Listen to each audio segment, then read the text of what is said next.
ধন্যবাদ। অতি চমৎকার করে আমার যে কথা ছিল চমৎকারভাবে জবাব করলেন। জবাব করে আমার কাছে মূল্যবান দুটি প্রশ্ন রেখেছেন। উহুদের যুদ্ধের বিষয়, আমার দয়াল নবীর দন্ত শহীদ হইল, এই বিষয়টা কি, তার দন্ত কেন শহীদ হইল। আরেকটি বিষয়, আমার মা ফাতেমাকে খেজুরের বাগান কেন আমার দয়াল নবী দিলেন। এই দুটি বিষয়। তবে একটা কথা বলছে, আমি প্রশ্ন করেছিলাম যে কথাটি হযরত আলী যে কি মীমাংসা করলেন, যে মীমাংসা করাতে দুইজনই খুশি হইয়া গেলেন, যে বিচারটাতে আর কোনো কেউ বেজার রইলেন না। এখন সেখানে জবাব করছিলেন, জবাব করার পরেও আমি বলছি বাবা আপনি জবাবটা যে দিলেন না তাহলে কি আপনার মনে নাই। আমি এই কথাটা বলছিলাম, কেন বলছিলাম, যদিও হয়ে যায় জবাব, ওইটা ধরা বাউলদের পালা গানের শিল্পীদের একটা স্বভাব। আর এই জন্যই আমি আপনার আরেকটু খোঁচা মেরেছিলাম যে ওই জায়গা থেকে যেন জবাব তো হয়েই গেছে, ওই জায়গা থেকে যেন আরও একটু কথা আসে। সব থেকে বেশি ভালো লাগে এই যে আপনি যে দাঁড়ায় কোন আমি বোধাই হইল আজকের বোধাই না, এই কথাটা শুনছি রশিদ সরকারের মুখে, আর এখন শুনি আপনার মুখে। এই কথাটা শুনতে ভালো লাগে দেখে বাবা একটু পয়েন্ট রাখছিলাম, দেখি আপনি এই কথাটা বলেননি, বলছেন, খুশি হয়েছি। ওই খুঁতি পরে ঠিক করে নাকি এটা ধরেন না।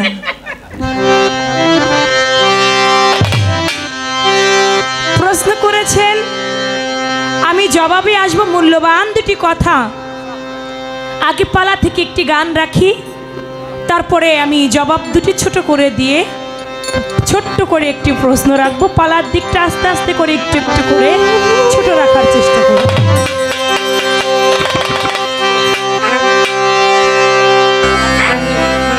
নবুয়াতে দিনে রাসূল রে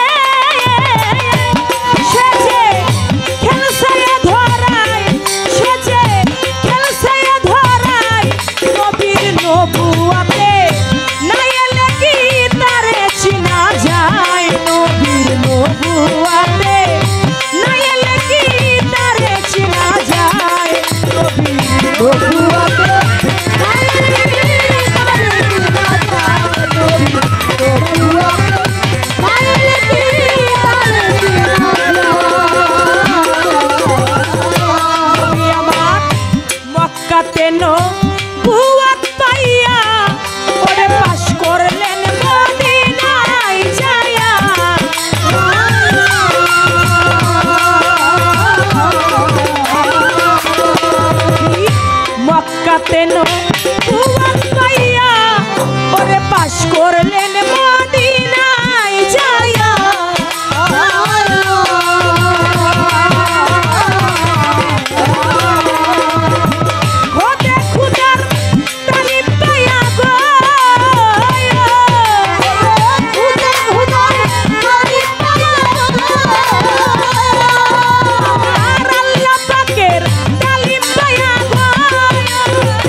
ভাবেতে প্রশ্ন করে ধর্মরাজা শহরে আস্তে ধীরে জবাব দিবে চন্দ্রা সরকারে না রে।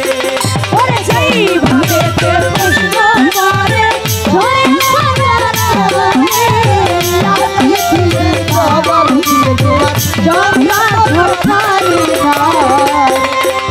ধন্য বাপের পূর্ণ বেটাই আমি ধন্যবাদ দেই তারে সেই ভাবেতে আমার কাছে জিজ্ঞাসা না করে না রে। আরে ধন্য বাপের পূর্ণ বেটাই ধন্যবাদ দেই তারে সেই ভাবেতে আমার কাছে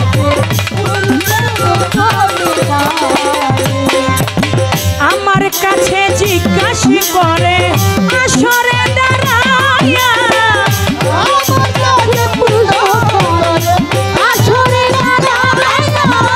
বলো বলো চন্দ্র সরকার হাদিস খুলিয়া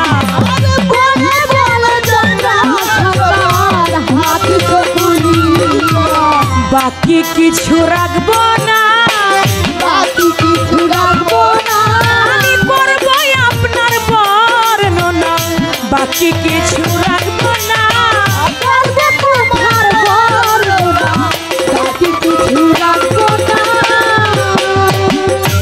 উহুদের যুদ্ধে আমার দয়াল নবীর দন্ত মোবারক শহীদ হইল। এই বিষয়টা কি? আমার দয়াল নবী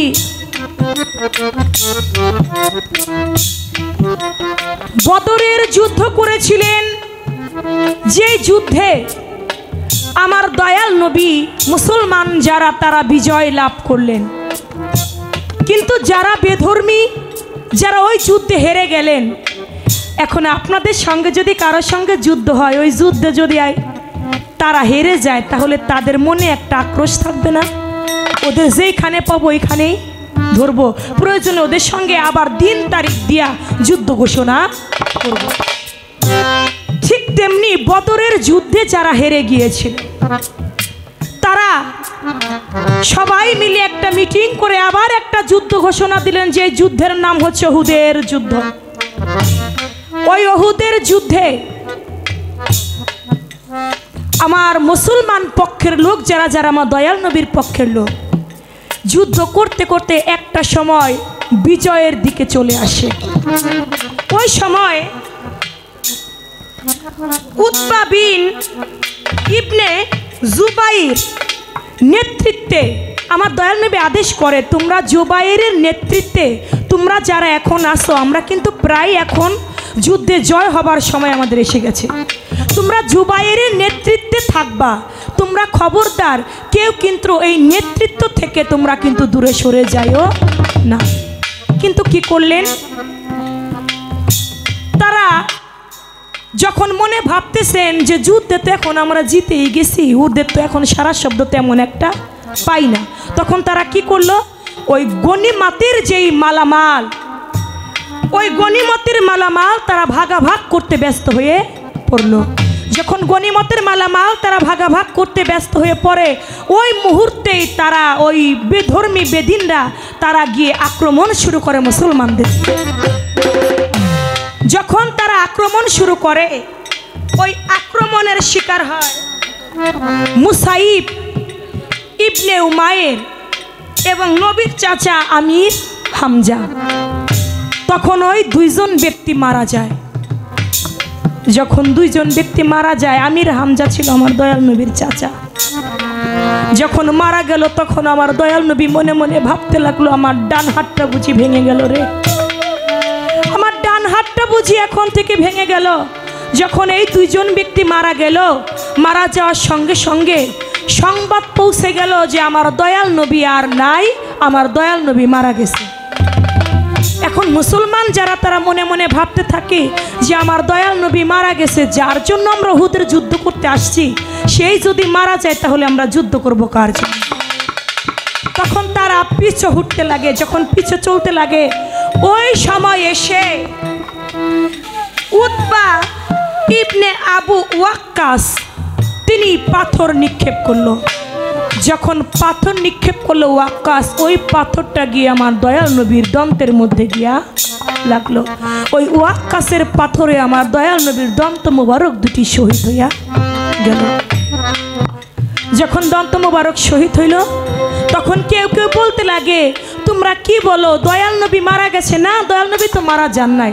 বলে হ্যাঁ, দয়াল নবীর মতোই তো চেহারা, হুবহুব দয়ালের নবীর মতো চেহারা, তাহলে কে মারা গিয়েছে? তখন সংবাদ নিয়ে দেখে যিনি মারা গেছে তার নাম ছিল মুসাআব, যার চেহারাটা আমার দয়াল নবীর মতোই ছিল। যখন দেখতে পাইল যে না, আমার দয়াল নবী মারা যান নাই, মারা গিয়েছে মুসাআব, তখন সঙ্গে সঙ্গে তারা আবার ওই যুদ্ধে যাইতে লাগলো। কিন্তু যখন যুদ্ধে গেল, তখন তো আমার দয়াল নবীর দন্ত মোবারক শহীদ হইয়াই গেছে। ওই যুদ্ধে তারা পরাজিত হইল। তবে হ্যাঁ, ওই যুদ্ধ থেকে আমার দয়াল নবী একটা শিক্ষা উম্মতদেরকে দিয়েছেন। কি শিক্ষা দিয়েছেন? আমার দয়াল নবী যদি ইচ্ছা করতো, ওই বদরের যুদ্ধের মতো এক মুষ্ঠ বালি হাতের মধ্যে ফুক দিয়া ওদেরকে যদি নিক্ষেপ করতো, ওরা তখন যুদ্ধের ময়দানে কিছুই চোখে দেখতো না। কিন্তু আমার দয়াল নবী বদরের যুদ্ধের মতোই কাজটা করেন নাই। কেন? উম্মতদেরকে শিক্ষা দেবার জন্য। যারা আমার দয়াল নবীর কথা অমান্য করে, আমার দয়াল নবী যাহা আদেশ করেছে, ওই আদেশকে যারা অমান্য করে, তাদের বেশি ভালো হয় না। তাদের ওই যুদ্ধে যেমন তারা পরাজিত হয়েছে, ঠিক তেমনই যারা আমার দয়াল নবীর কথা অমান্য করবে পৃথিবীতে, তারাও তাদের গিরিপথটাই নষ্ট করবে। এইটাই উম্মতদেরকে বুঝিয়েছিলেন। তাই সেদিন আমার দয়াল নবীর হাদিস যাহা প্রমাণ করে, আমি তাহাই জবাব দেওয়ার চেষ্টা করলাম।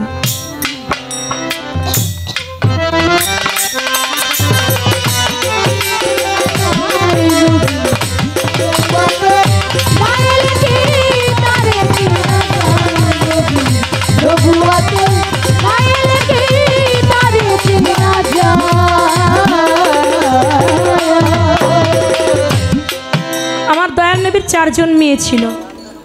4 জন মেয়ের ভিতরে রোকেয়া, কুলসুম, জয়নব, ফাতিমা, মা ফাতিমা, 3 জনকে বাদ দিয়া মা ফাতিমাকে কেন খেজুরের বাগানটা দিলেন? বাজান, ইসলামের জন্য আমার মা ফাতিমা যে জীবনে কতটা কষ্ট করছে, এটা ভাবুকগণ বিনে কেউ বুঝবে না। আমার মা ফাতিমা যদি তিনি চাইতেন যে রাজত্ব হালে থাকবে, তিনি তাই পারতেন, কিন্তু সে তা চান নাই। সে চেয়েছে তার বাবার পাপী উম্মতদের। আমার দয়াল নবী একদিন মা ফাতেমার বাড়িতে গেছে, 3 দিনের অনাহার হইয়া।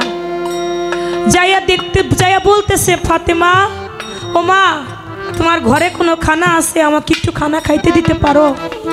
বলে বাবা, বলে ফাতেমা, আমি 3 দিনের অনাহার, মা তোমার ঘরে কোনো খানা থাকলে আমাকে খাইতে দাও। বলে বাবা, আপনি তো 3 দিনের অনাহার, আমার হাসান হোসেন আজকে 7টা দিন ধরে অনাহার। কিছুক্ষণ পর পরই এসে বলে, মা আমাদেরকে খাইতে দাও। জানেন বাবা, আমি পাতিলের মধ্যে গরম পানি করতেছি চুলার মধ্যে দিয়া, আর আমার হাসান হুসেনকে সান্ত্বনা দিচ্ছি, বাবা কিছুক্ষণ পরে খানা হয়ে যাবে, তুমি আর একটু ধৈর্য ধরো। এমনি ভাবে আজকে 7টা দিন চলতেছে। এ কথা শুই না আমার দয়াল নবী চলে গেল ইহুদির বাড়ি। ইহুদির বাড়িতে গিয়া চাকরি চাইল। ইহুদি চাকরি দিল, প্রতিদিন কূপে থেকে 40 বালতি পানি উঠাইয়া বাগানে দিতে হবে। 40 বালতি পানি উঠাইতে গিয়া বালতিটা কূপের মধ্যে ছিঁড়ে পড়ে যায়। ইহুদি দূর থেকে দেখতে পায় বালতি ছিঁড়ে কূপে পড়ে গিয়েছে।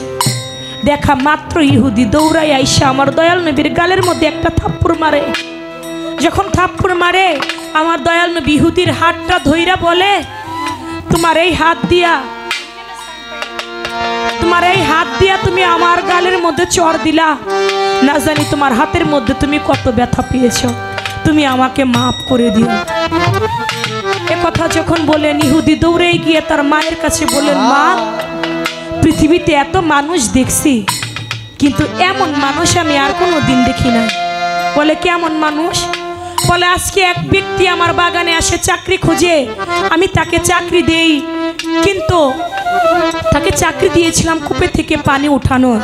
যখন পানি উঠাইতে যায় 40 বালতি পানি উঠানোর দায়িত্ব তাকে দিই, বালতিটা ছিঁড়ে কূপের মধ্যে পড়ে যায়, আমি তার গালের মধ্যে একটা চড় দিই। উনি কোনো প্রতিবাদ করলো না, প্রতিবাদ না করে উনি আমার হাতটা ধরে বলে, না জানি আমার হাতে আমি কত ব্যথা পেয়েছি, আমি যেন তাকে মাফ করে দিই। ও মা, পৃথিবীতে এত মানুষ দেখেছি, উনার মতো মানুষ তো আমি আর দেখি নাই। বলে সে দেখতে কেমন? বলে দেখতে এতই সুদর্শন, এতই নূরের চেহারা, কান বাবরি তার চুল, দেখতে মা উনার মতো ব্যক্তি আমি আর কোনোদিন দেখি নাই। বলে তার নাম কি? বলে তার নাম মোহাম্মদ। বলে কি বলো তুমি? যার নাম তাওরাত কিতাবের মধ্যে আমি পড়েছি, যিনি আসবে একদিন তোমার বাগানে, তুমি তার গালে চড় মেরেছ, আমি মা তো ক্ষমা করবই না। আল্লাহ যদি ক্ষমা না করে, যার গায়ে তুমি হাত তুলেছ তিনি যদি তোমাকে ক্ষমা না করে, সৃষ্টিকর্তাও তোমাকে ক্ষমা করবে না। হাতটা কাইটা ইহুদি চলে গেছে আমার দয়াল নবীর কাছে, যে বলি ইয়া রাসূলুল্লাহ, আমি আপনাকে চিনি নাই, আপনি আমাকে মাফ করে দিবেন, আপনি আমাকে আপনার ইসলাম ধর্মে আমাকে দীক্ষিত করেন। আমার দয়াল নবী তার মুখের থুতু দিয়ে তার হাতের মধ্যে লাগিয়ে তার হাতটা ভালো করে দিয়ে তাকে ইসলামে দীক্ষিত করলেন। আমার সেই মা ফাতেমা, যিনি দিনের পর দিন অনাহারে থেকেও কোনো রাজত্ব চায় নাই, যিনি বাদশাহিত্ব চায় নাই। মা কুলসুম, তারও সম্পদ ছিল, তার অনেক সম্পদ ছিল। উসমান গনি কত সম্পদ ইসলামের জন্য বিলি করে দিয়েছে। কুলসুমের অনেক সম্পদ ছিল এবং জয়নবেরও সম্পদ ছিল, সবারই ছিল, কিন্তু আমার মা ফাতেমা তিনি চেয়েছে শুধু বাবার পাপী উম্মতদেরকে। এজন্য আমার দয়াল নবী বলেছে, মা ফাতেমা শুধু আমার উম্মতদের দিকটাই লক্ষ্য করেছে, আমার হাসান হুসেনকেও পর্যন্ত আমার পাপী উম্মতের জন্য কুরবান করে দিয়েছে।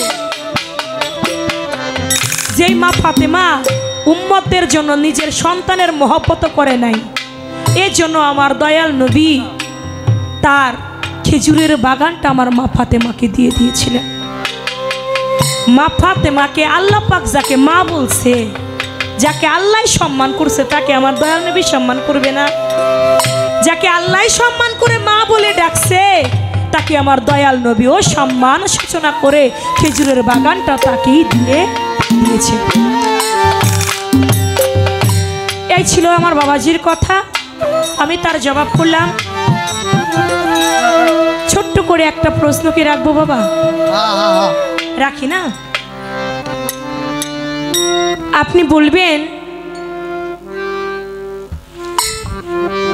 এই বেলায়েতের মধ্যে এমন একজন আল্লাহর ওলি ছিলেন, ওই আল্লাহর ওলিকে বেলায়েতি দান করবে বলে পানির মধ্যে নিয়ে গেল।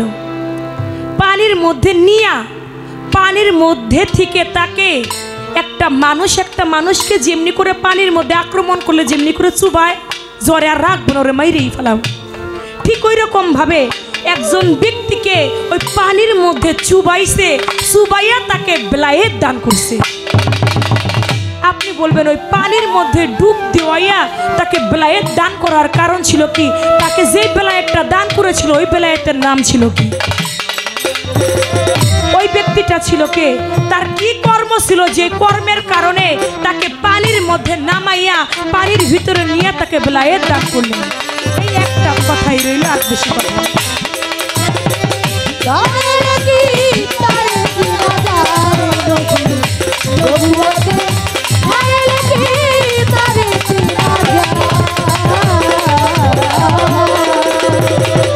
জিন্দা দেহে মক্কা মদিনায়, ওরে ওইখানে নদীর আবি ঠিকানা,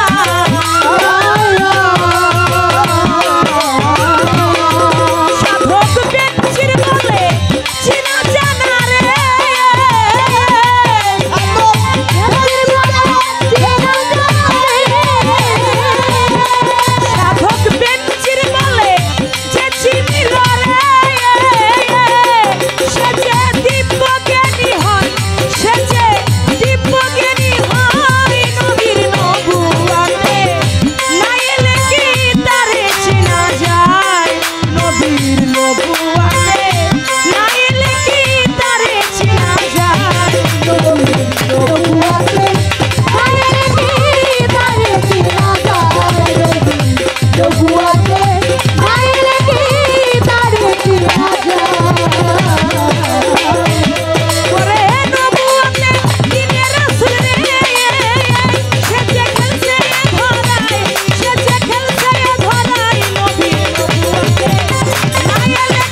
পালা থেকে গান রাখলাম, পালাটাকে আমি নষ্ট করে অন্য গানে যাই নাই।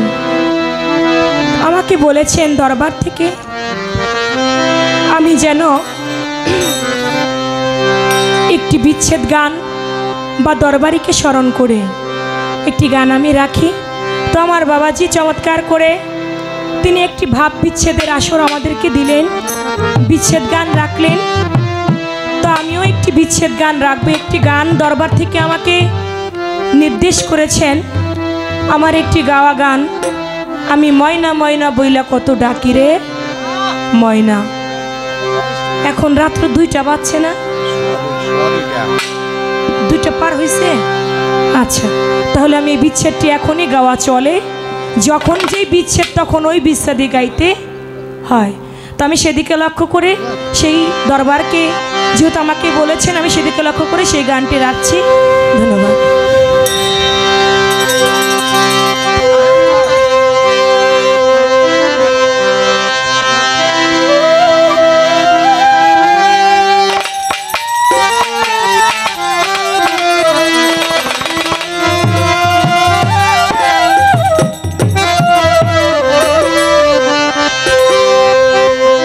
ময়না ময়না বইলা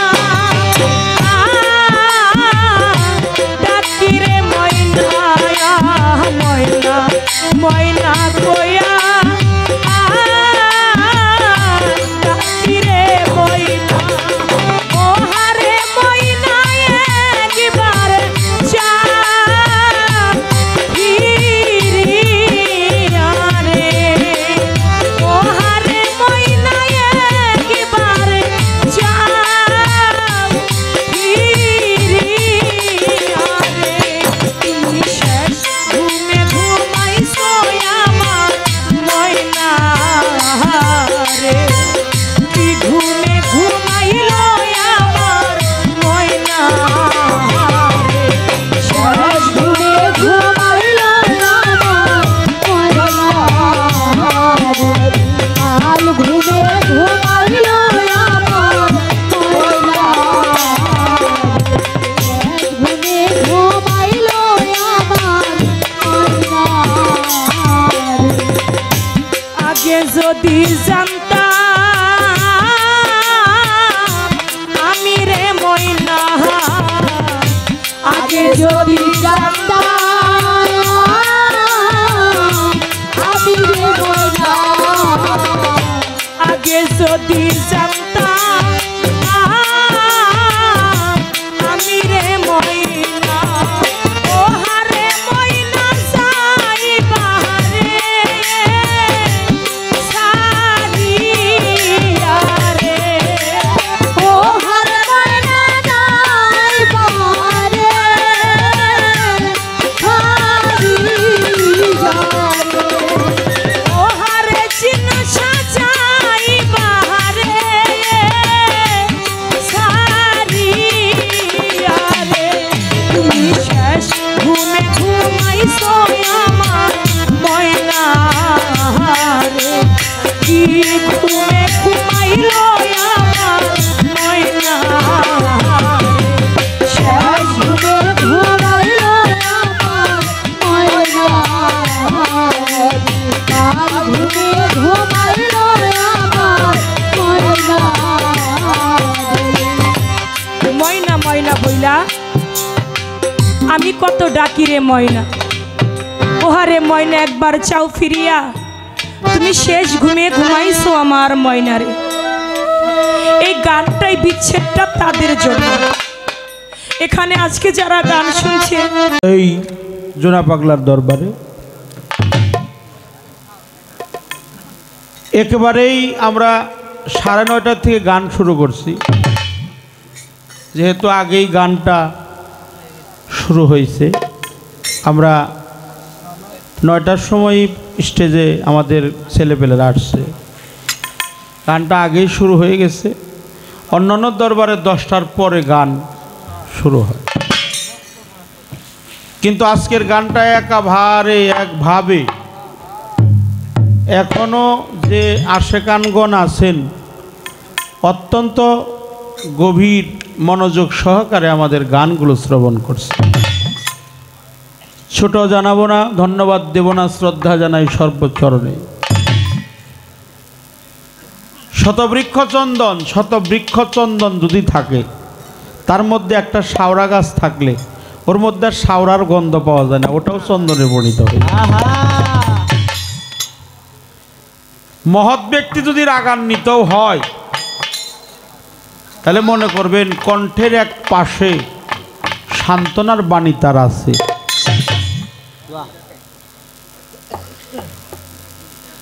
জগতে কোনো কিছুই হারাম নাই, একটা জিনিসই হারাম, সেটা হলো রাগ। এই রাগটা হলো সবচেয়ে বড় খারাপ। কেন কথাটা বললাম? যে আমি যেন আমার জোনা পাগলার দরবারে অহংকার নিয়ে কোনো কথা না। আল্লাহ মালিক সব কিছু করতে পারে, সকালে বাদশা, বিকালে ফকির। হ্যাঁ, বাদশাকে ফকির বানাইতে পারে, ফকিরকে বাদশা বানাইতে পারে। এটা আল্লাহর বাণী কোরআনেই আছে।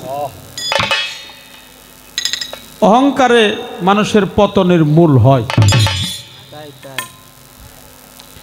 যিনি অহংকার করে তিনি হলো সবচাইতে অপরাধী মানুষ।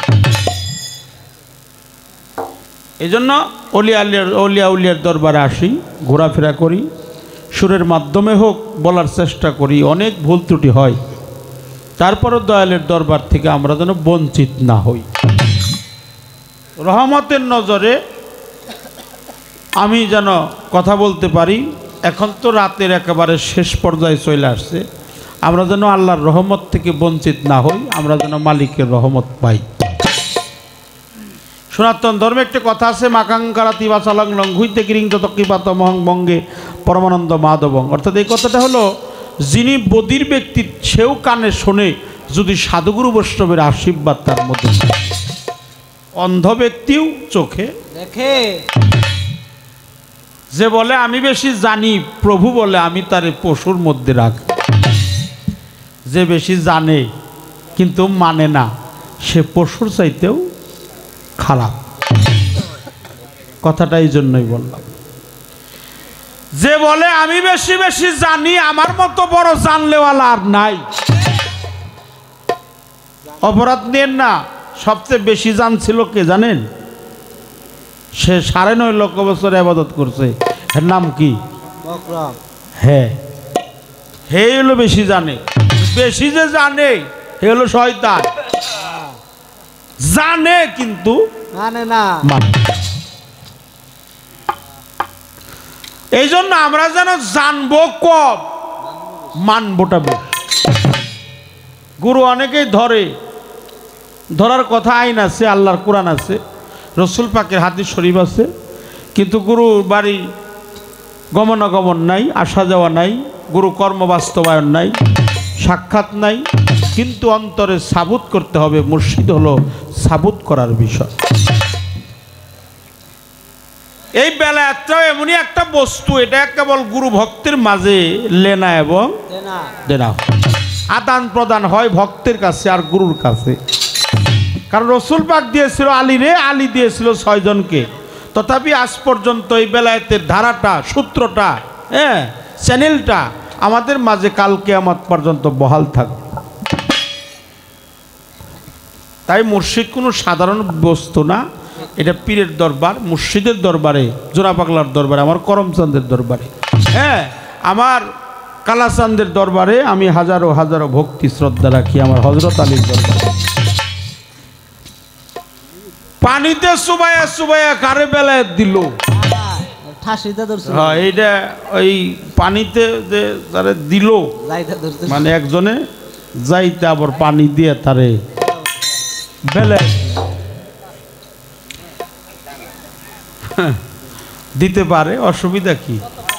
হ্যাঁ, বেলায়েত তো চোখে চোখেও দেয়, কলবে কলবেও দেয়, নয়নে নয়ন দেয়, আবার সিনার বেদ সিনাই দেয়, সিনার বেদ সিনাই দেয়, আবার কলবেও দেয়, আবার নয়নেও দেয়।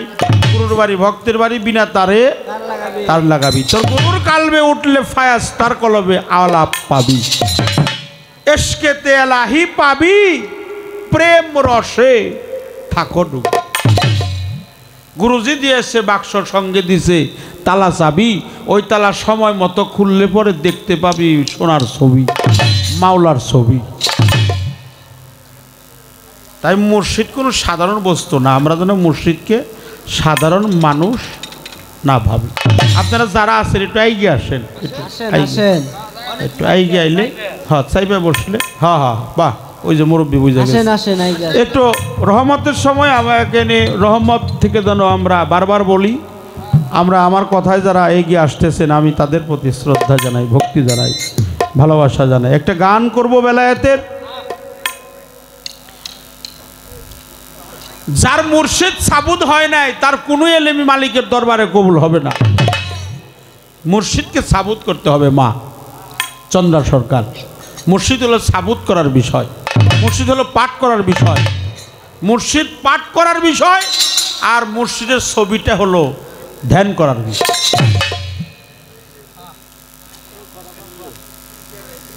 আমি জাকির বা বাজানের প্রতি আমার ভক্তি শ্রদ্ধা নিবেদন করছি। আর হলো আমাদের আবুল কালাম মেম্বার, এই আসরটা কয়দিন গান হবো, কয়দিন অনুষ্ঠানটা কয়দিন হবে? 3 দিন। আজকে শুরু নাকি? আজকে হলো প্রথম, আগামীকালও আছে, তারপরের দিনও আছে, মানে 16, 17, 18, 3 দিন। বাহ, অত্যন্ত 3 দিন অনুষ্ঠান করা বর্তমান সময়ে অনেক ব্যাপার, কঠিন একটা ব্যাপার। তারপরেও খ্যাতি যশ, মানুষের অর্থ, বিদ্যান, শক্তি, পাওয়ার সব কিছু মিলাই তো আল্লাহর রহমত, অলিদের সোহাব্বত, নবীর মহব্বত সব কিছু মিলাই আমাদের অনুষ্ঠানটা করতে হয়। তবে একটা গান আমার মন থেকে আমি গাবো। এই গানটা গাইলে, আচ্ছা পানির ভিতরে একজন থাকে, এর নাম কি? আমরা তো খোয়াজ খিজির কই, কিন্তু তার একটা শুদ্ধ, মানে শুদ্ধ ভাষায় আল্লাহর বাণী পবিত্র কোরআনে যার নামটা আছে তার নাম হলো হযরত খিজির আলাইহিস সালাম। খিজির আলাইহিস সালাম, তার নামটা আল্লাহর বাণী পবিত্র কোরআনে আছে। এই খিজির, তার পূর্বের নাম ছিল বিলিয়া। কি নাম ছিল? বিলিয়া, শর্ট নাম। পানির মালিক হলো আল্লাহ, সমস্ত কিছুর মালিক হলো আল্লাহ। আল্লাহর নূরে নবী, নবীর নূরে হলো তামাম পৃথিবী। আর পানির পাহারাদার হলো খাজা খিজির। এই দেহের মধ্যেও সেই বস্তুটা আছে। এই পানির ভিতরে 3টে রাস্তা আছে, একটা হলো তারণ্য, একটা কারণ্য, একটা লাবণ্য। তারণ্য, কারণ্য, লাবণ্য, এই 3টি রাস্তা। সেই পথে যাইতে, রাস্তা বা পথ, সেই সন্ধানে যাইতে আল্লাহর একজন নবী, কোরআন কালামে যার কথাটা বেশি বেশি আসছে, কোরআন শরীফে 25 জন নবীর নাম আছে, কিন্তু বেশি আছে তার নাম হলো মুসা নবী। এই মুসা নবী আল্লাহর সাথে বেশি বেশি কথা বলছে। সবচাইতে বেশি কথা বলছে যিনি, তার নাম হলো মুসা নবী। বুঝে, এই জন্য খাওয়ার ধর্ম একসাথে চলে না। এই বাজান বাজান বাজান, আপনার এই ভক্তিরা কি চানা চুরো খাইতেছে, আবার হইলো কথাও কইতেছে, তেজ মার বাড়াইছি।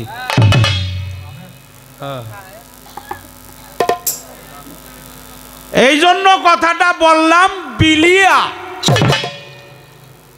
তার মনে, তার মায়ের মনে একটা আশা ছিল যে এই বিলিয়া কোনো এক রাজার বাড়িতে কর্মরত অবস্থায় ছিলেন। তার নাম হলো সুলতান বাদশাহ, সেকান্দর বাদশাহ।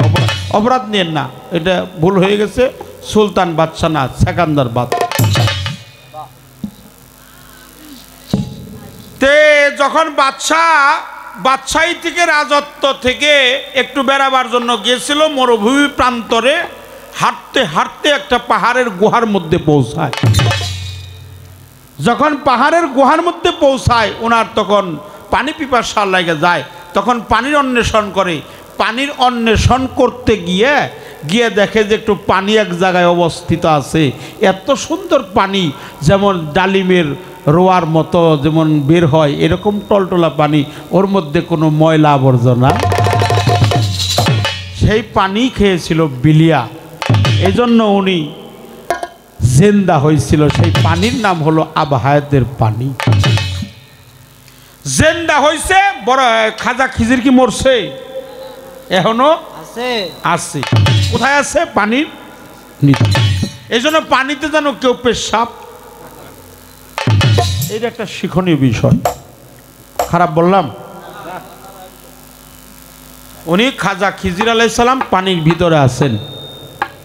হ্যাঁ, পানির ভিতরে আছেন। এই খিজির আলাইহিস সালাম যখন সেই আবহায়াতের পানি খেয়ে অমরত্ব লাভ করলো, অমরত্ব লাভ করার পরে ওনার মায়ের কাছে যখন চলে আসলো, ওনার মা বলল তোমার বিয়ে করতে হবে। তখন বিলিয়া বলছিল আমি যে রাস্তাতে এই পৃথিবীতে আসছি সেই রাস্তায় আর আঘাত করতে চাই। খুব মারাত্মক কথা। যে রাস্তা দিয়ে আমি এই পৃথিবীতে আসছি সেই রাস্তায় আর আঘাত করতে চাই। বলো না না না, আমার আশা, আমার মনে অনেক আশা যে আমি বিয়ে করাবো। সে বিয়ে করে নিয়ে আইছে। স্বামী স্ত্রী যখন বাসর ঘরে গেছে, রাত্রি তো যখন বিয়ে শাদী যে বাড়িতে হয়, বিয়ের ঘরে যাইতে যাইতে রাত্রির অর্ধেক পার হয়ে যায়। তো বিলিয়া বলছে, খিজির বলছে তার স্ত্রীকে যে তুমি একটু বসো, আমি একটু বাইরের দিকে আসি। যখন বাইরে গেছে তখন ওই স্ত্রী বাসর ঘরে ফুলের সজ্জার মধ্যে বৈশা রয়েছে। রাত প্রভাত হয়ে গেছে, এখন পর্যন্ত তার স্বামী আর আসেন। তো যখন আজান দিছে দেখে দরজার কাছে একটা বাচ্চা, রক্ত মাখা তার শরীর, নবজাতক শিশু। মনে হয় যে এই 5 ঘন্টা কিংবা 8 ঘন্টা আগে বাচ্চাটা দুনিয়ার বুকে। তো দরজা খুলছে, স্বামী নাই, কিন্তু দেখে একটা বাচ্চা গায়ের মধ্যে রক্ত মাখানো। তো মায়ের বংশ তো একটু মায়া লাগছে, বাচ্চাটারে টান দিয়ে কোলের মধ্যে নিচ্ছে। আজানটা হয়ে গেছে, দুনিয়াটা ফর্সা হয়ে গেছে। তো যখন বিয়ে বাড়িতে তো অনেকেই একটু এগিয়ে যায়, গিয়ে দেখে যে বিলিয়া ঘরে নাই, কিন্তু তার স্ত্রী আছে। স্ত্রীর কোলে হলো একটা বাচ্চা, কিন্তু বাচ্চাটা মনে হয় যে 7-8 ঘন্টা আগে প্রসব হয়েছে। মানুষ মনে করছে যে এই সন্তানটাই তার গর্ভে থেকে আসছে। মানুষ কানাকানি করতে করতে বিলিয়ার মা আসছে। মা এসে বলছে তোরে দেখলাম ঘরে, আমার ছেলে কো? তোর এই নাপাকি দেখে আমার ছেলে এখান থেকে চলে গেছে। এটা আসলেই তা না, সে বিলিয়া তো চলেই গেছে। তখন উনি নদীর পাড়ে গিয়েছিল। নদীর পাড়ে যাইয়ে ছেলেটাকে নিয়ে, হ্যাঁ, আত্মহত্যা তো মহাপাপ, সে আত্মহত্যা করে নাই। ছেলেটাকে যখন নদীর পাড়ে নিয়ে গেছে, ছেলেটা নদীর পাড়ে নেওয়ার সাথে সাথে নদীতে চলে গেছে। আর মা আর জীবনে কারো কাছে বিয়ে শাদী বসে নাই। সেই সন্তানই হলো খাজা খিজির আলাইহিস সালাম, যিনি পানির পাহারাদার। নবীর নূরে হলো পানি, আর এই পানিটাকে যিনি পাহারা দিছে তার নাম হলো খাজা খিজির, তার শর্ট নাম হলো বিলিয়া। এই পানির মধ্যে অনেক কিছু আছে, তারপরে পানি ছাড়াও পানি আছে। এটা দেহের মধ্যে এক পানি আছে। আমি দাঁড়িয়ে রয়েছি, আমাকে কাটলে কি সেই পানি বের করা যাবে? না না, অনেক কিছু বের করা যাবে। চামড়া বের করা যাবে, গোস্ত বের করা যাবে, রক্ত বের করা যাবে, পশম বের করা যাবে, হাড় বের করা যাবে, মগজ বের করা যাবে, হ্যাঁ, কিন্তু বিসমিল্লাহ বের করা যাবে। তারপরে হইলো কলিজা বের করা যাবে, নাইটা বের করা যাবে, ইত্যাদি সব কিছু বের করা যাবে। কিন্তু যা দিয়ে তৈরি হয়েছি তা কখনো খেতে বের করা, ওটা আমার মধ্যে আছে। ওটা হলো আমাদের তারাবালি কাকার একটা গান আছে, খুদ শক্তি হলো বেলায়াত, যেখানে রয় জীবের হায়াত। যারা হয় আহালে, যারা আহালে বায়াত হয়, তারাই কেবল এই তত্ত্বগুলো বুঝতে পারে। আমি এই পর্যন্ত আলোচনা রাখলাম, আর কোনো প্রশ্ন আমি আমার মাকে করব না। আমার যে দুইটা ছিল অত্যন্ত সুন্দরভাবে জবাব দিয়েছেন। আমি একটা গান এখন আমার মন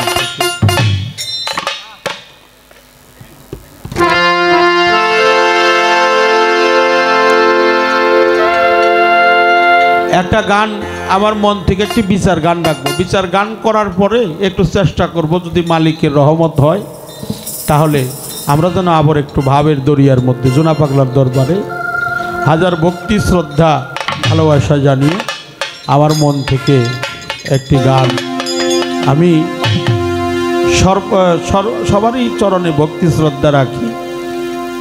নবী যে কি মা, এই বেলায়েতে না আসা পর্যন্ত নবীকে চেনা যায় না। মিমের করণ এখানে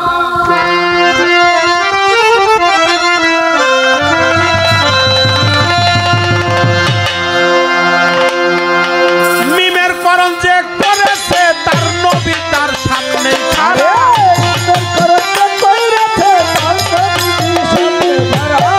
মিমের করণ যে করেছে তার নবী তার সামনে খাড়া। নবীর প্রেম করলে সারা সাই নিরঞ্জন পাবি তোরা। নবীর প্রেম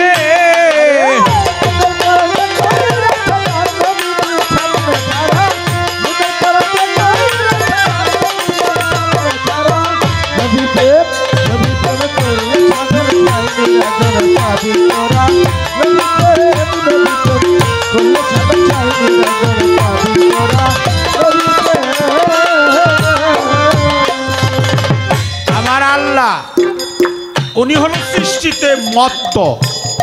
আমার হুজুর পাক হলো রেসালাতকারী। সবাই বলেন সাল্লাল্লাহু আলাইহি ওয়াসাল্লাম। আমার নবীর একটু সম্মান দিয়ে বলতে হবে। নবী বলছে যে আমাকে সম্মান দেয় আমি তারে চিনি, শুধু তারে চিনি না, তার 14 গোষ্ঠী আমি নবী তারে চিনি। এই জন্য আমার নবীকে সম্মান দিতে হয়, শ্রদ্ধা করতে হয়, তাজিম করতে হয়, কদমবুস করতে হয়। নবীর নাম শোনা মাত্র বৃদ্ধাঙ্গুলি চুম্বন খাইতে হয়, চোখের মধ্যে লাগাইতে হয়। যে নবীর প্রেম করে যারা মুর্শিদ রূপে পায় তারা মা। তোমাকে বললাম যে কইরাছে মিমের করণ। মিম হলো 4টা, একটা লেজালা, একটা পুটলা দেওয়া, একটা ঘুমটা দেওয়া, একটা সাকিনালা। যে মিম দিয়ে আইছ এই মিম দিয়েই তোমার যাইতে হবে। পালা সূত্রে বলতে হয়, বাবা যদি আলিফের কলম দিয়ে মায়ের মিমের খাতায় না লেখে, বাবার দেহটা আলিফ, আল্লাহর পবিত্র কুরআনের হরফ, বাবার আলিফের কলম দিয়ে যদি মায়ের মিমের খাতায় না লেখে, চন্দ্রা সরকার দুনিয়াতে আসতে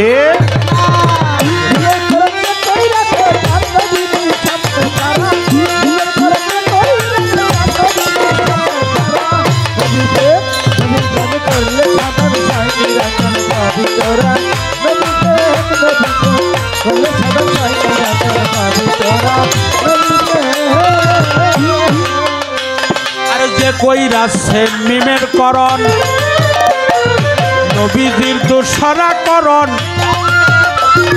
দেখতে পাবি প্রেম বরিশর সিনাই সিনাই বুঝগা তোরা।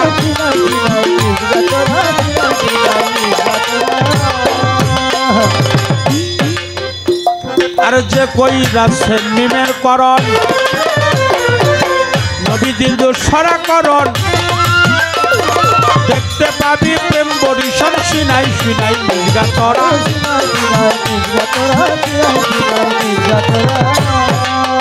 দেহের উর্দা তারে খেলছে নবী, রশিদ পাইলে তাই সে ধরা। উদানালে খেলছে নবী, রশিদ পাইলে তাই সে ধরা। নবী প্রেম করলে পাবি তোরা। নবী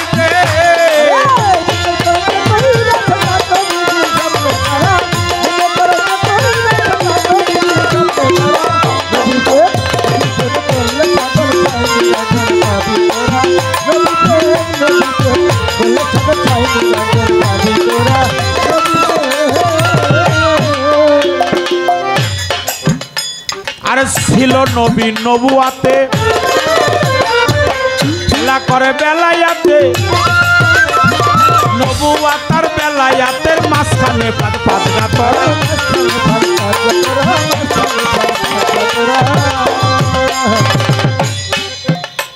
আরে ছিলেন হুজুর নবুয়াতে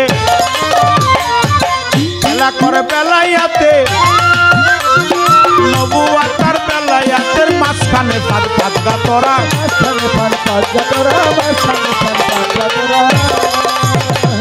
এই দেহের উর্তলালে খেলছে নবী রশি পাইলে নাই সে ধরা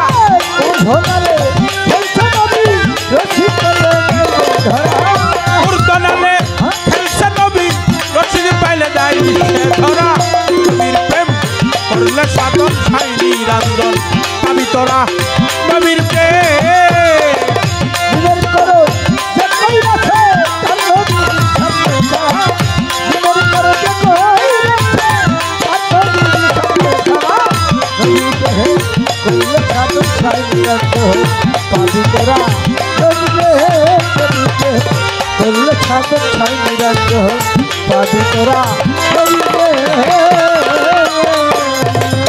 যেজন গুরুর তত্ত্বেই মরা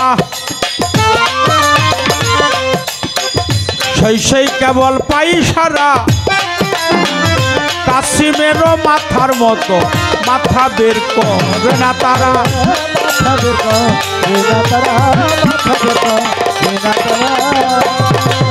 যেজন গুরুর তত্ত্বেই মরা সেই কেবল পাই সারা কাসিমেরও মাথার মতো মাথা বের করে না তারা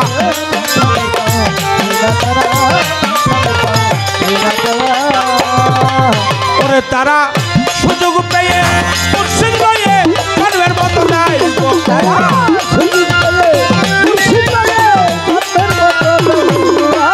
সুযোগ পেয়ে মুর্শিদ লয়ে কানবের মতো নাই গৌরা নবীর প্রেম করলে সাধন সাইনি রাঞ্জন পাবি তোরা নবীর প্রেম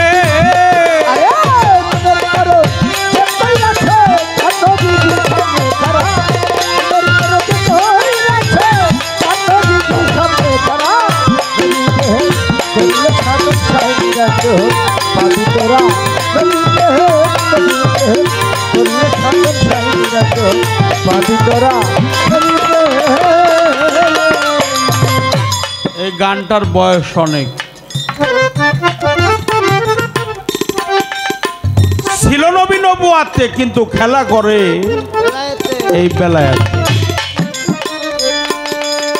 বেলায় তার নবুয়াতের মাঝখানে পাতগা তরা এই দেহের ঊর্ধ্বনালে খেলছে নবী রসিক পাইলে দাই সে ধরা যেজন পীরের তত্ত্বেই মরা সেই নবীর দেখা পাইছে তারা কাসিমেরও মাথার মতো মাথা বের করে না তারা সুযোগ পাইয়া মুর্শিদ লইয়া জন্মের মতো দিছে ওরা বাবা সরলমতি ঊর্ধ্বগতি বরণ হয় তার কাছা শোনা ভঙ্গিতে যাইছে না প্রেমিকের ও বাবা বাবা ক্ষমা করে দেবেন ক্ষমা চাই যার ভাব আছে তারে দেখলেই চেনা যায় কিছু কিছু মানুষ আছে তাকে বেত্রাঘাত করলেও নয়নের পানিটা আসে না আবার এমন কথা আমার জোনা পাগলার কথা আমার বুসাই পাগলার কথা মা বাবার কথা ওলিয়া উলিয়ার কথা আল্লাহর কথা রসুলের কথা হাদিসের কথা কোরআনের কথা পাক পাঞ্জাতনের কথা যদি কয় কোন কোন মানুষ আছে তারা স্থির থাকতে পারে না ব্যক্তিগতভাবে আমি একটা প্রশ্ন করি আপনাদেরকে যদি কারো বাবা হারিয়ে যায় বাবা মারা যায় তাহলে স্ত্রীর গর্ভে একটা পুত্র সন্তান হলে তাকে বাবা বলে ডাকা যায়। কত আদরে যে তুই আমার বাবার মতো, তোরে দেখলেই যেন আমার বাবার কথা মনে হয়।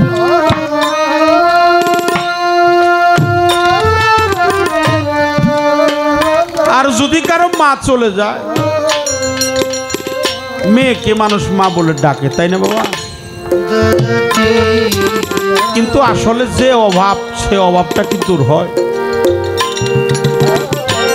মা মা মা এই নামটা তো ছোট, কিন্তু রহমতে ভরা। মায়ের ডাকে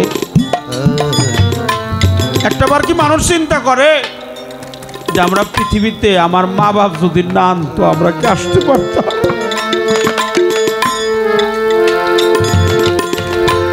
সন্তানের মুখে হাঁটি ফুসানোর জন্য যদি হাসে, সন্তান হাসে, বাবাও হাসে।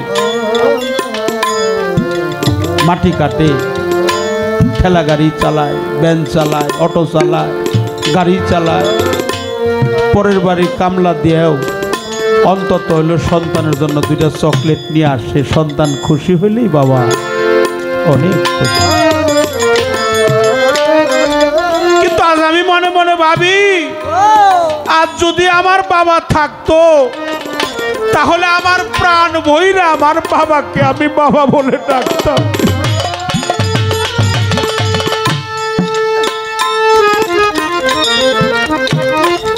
এই বিশাল ভবের হাটে আমি আমার বাবাকে হারিয়েছি। কি বলবো, দুঃখের কথা কি বলবো আপনাদের সামনে। আমি দেখলাম আমার আপন বলতে আর কেউ নেই।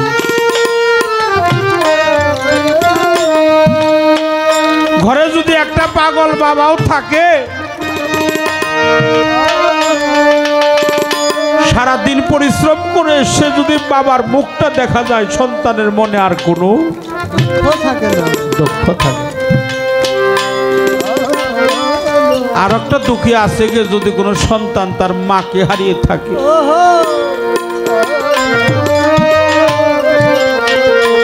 মানায় গৃহে যার সংসার অরণ্য, তার দেখিলে মায়ের মুখ মুছে যায় তার সকল দুঃখ। তাই মাও নাই, বাবাও নাই। কিন্তু যদি কারো জোড়ার ভাই হারিয়ে যায়, আমাদের সুফিবাদে তরিকার জগতে একটা ভাইকে ডেকে বলে, আয় রে ভাই, তুই আমার ভাইয়ের মতো। আমার জোড়ার ভাই তো হারিয়ে গেছে, তোর মুখের দিকে তাকালেই যেন আমার ভাইয়ের সুখটা আমি পূরণ হয়ে যায়। কিন্তু আমার প্রশ্ন হলো, আমার কথা হলো, মা নাই পাইলাম, বাবা নাই পাইলাম, ভাই নাই তারও পাইলাম,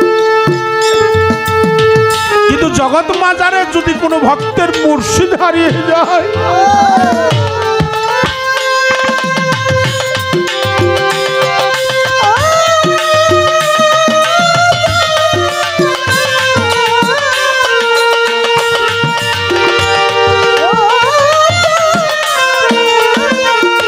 সেই কেবল জানে মুর্শিদ হারালে কেমন লাগে।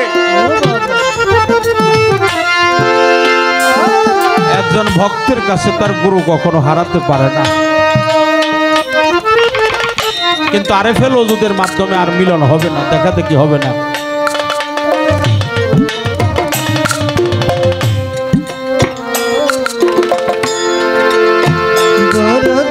দুই ভাই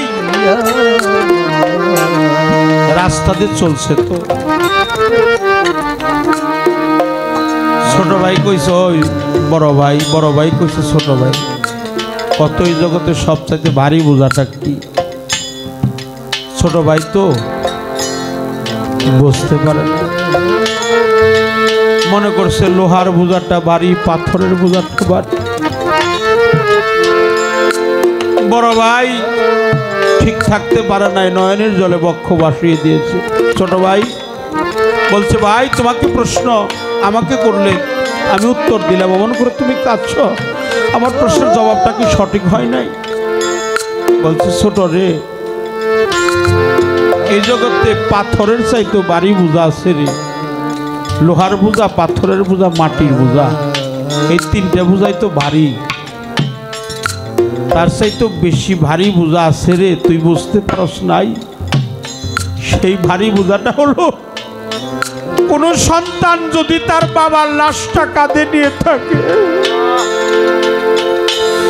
কোন ভাই যদি তার মায়ের লাশটা কাঁধে নিয়ে থাকে, কোন সন্তান যদি তার মায়ের লাশটা কাঁধে নিয়ে থাকে। জগতে এমনও দুঃখীর কাঙাল আছে, যদি কোনো ভক্ত তার গুরুর লাশটা কাঁধে নিয়ে থাকে,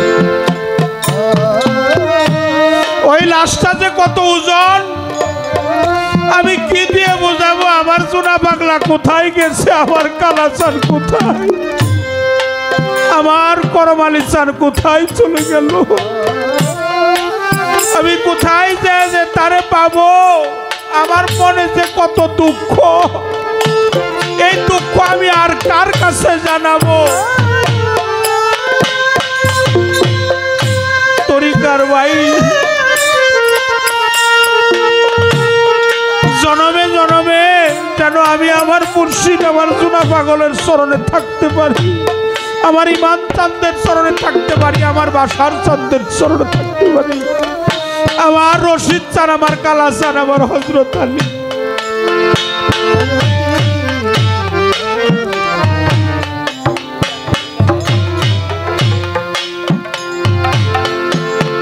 আমি বড় রহিলা আমি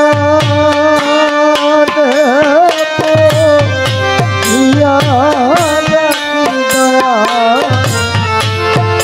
রহিলা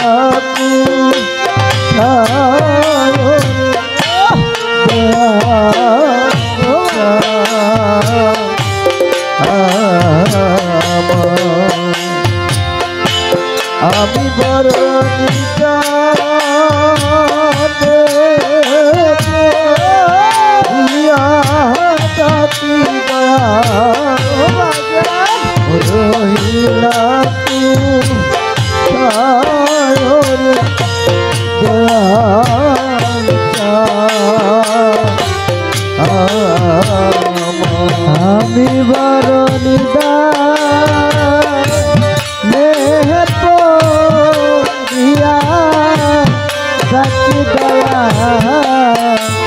রহিলা কো হায় দয়া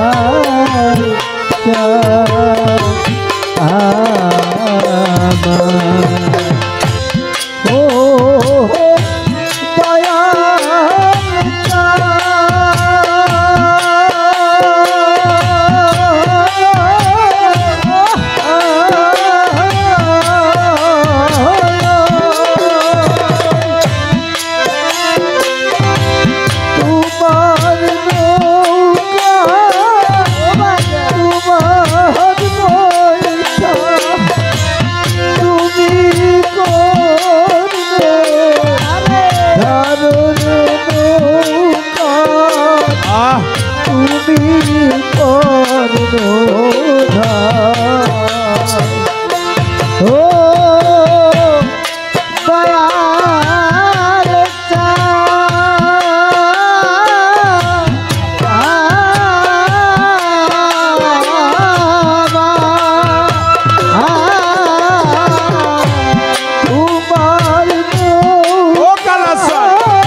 করলে দয়া নিজ গুণে পালনা করলে দয়া নিজ গুণে একবার পার না করলে কেমনে হব পারে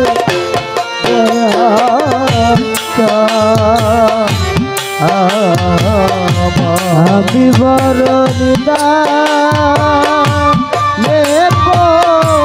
রিয়া ডাকি দয়া রইলা তো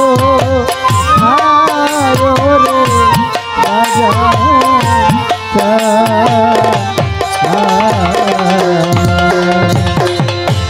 মাতা নাই মোর পিতা নাই গো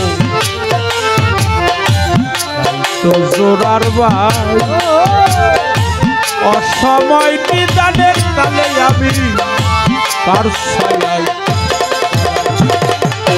যার হারালো সেই তো জানে যার হারালো সেই তো জানে অন্য ব্যথা জানে না রে যার হারালো সেই তো জানে আরে অন্য ব্যথা জানে না রে যার হারালো সেই তো জানে অন্য ব্যথা জানে না রে যার হারালো সেই তো জানে কোথায় রইলে ওরে আমার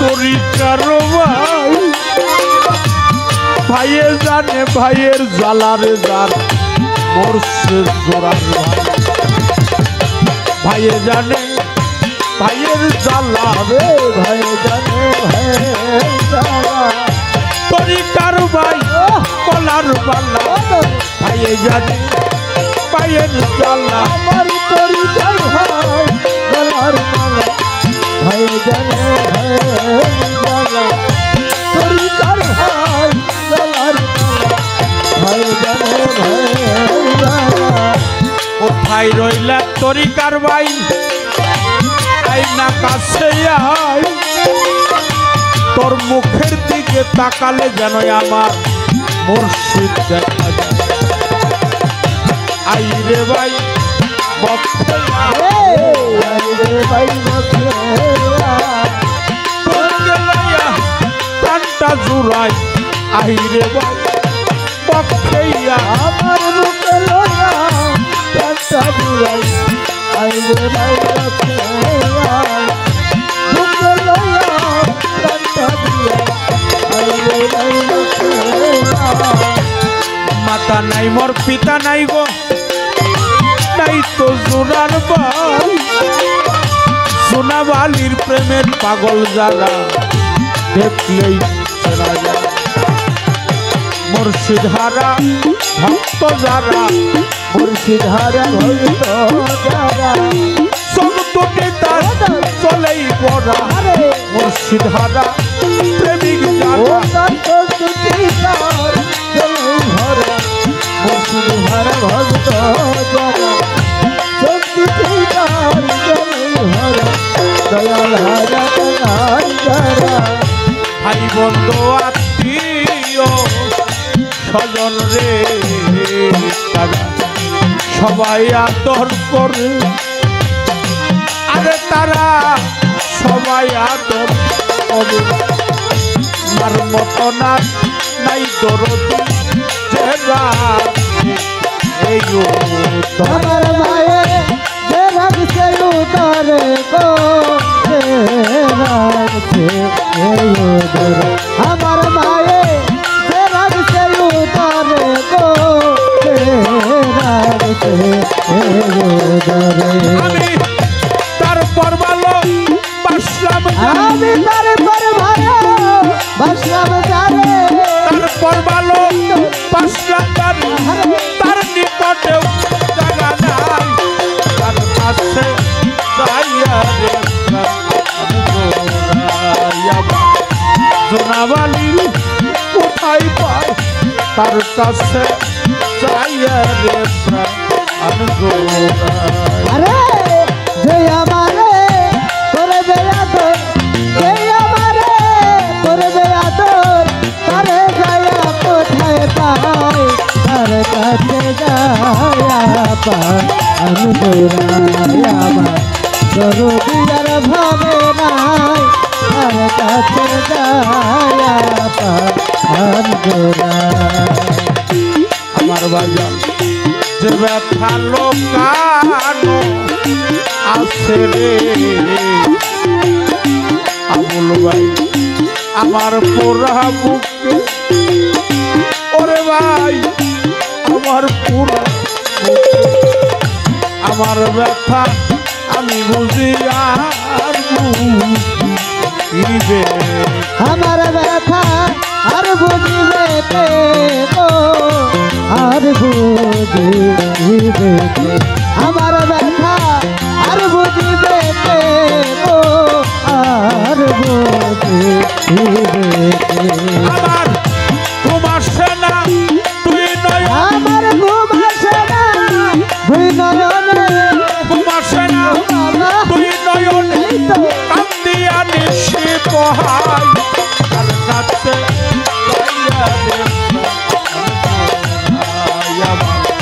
দরদিয়ার তবে না তার কাছে যাইয়া রে আরে যে আমারে করে যে আদর যে আমারে করে যে আদর তারে দয়া কোথায় পায় আর কাছে যায়া দরদিয়ার ভাবে নাই আর কাছে যায়া আমার এই ব্যথার অবসান শেষ হয় নাই জীবন ব্যথায় আমার শেষ হয় নাই জীবন তার জন্য যে এত ব্যথা সইছে এত ব্যথা শৈল রহমানে গো শৈল রহমান এত ব্যথা শৈল রহমানে গো শৈল রহমানে আমার এই ভাবনা সদাই মনে আমার এই ভাবনা সদাই মনে এই ভাবনা সদাই মনে তোরে যেন সামনে পাই তার কাছে যাইয়া রে আমার দরদিরে উপায় পাই তার কাছে যাইয়া রে আমার দরদিয়ার কোথায় পাই আর কাছে যায়া পাই আমার দরদিয়ার কোথায় পাই আর কাছে যায়া পাই এই আমারে মরবে রে আদো যে আমারে মরবে রে আদর আমি তারে যাইয়া কোথায় পাই তার কাছে যাইয়া রে প্রাণ আমার এমন দরদি না তার কাছে যাইয়া রে প্রাণ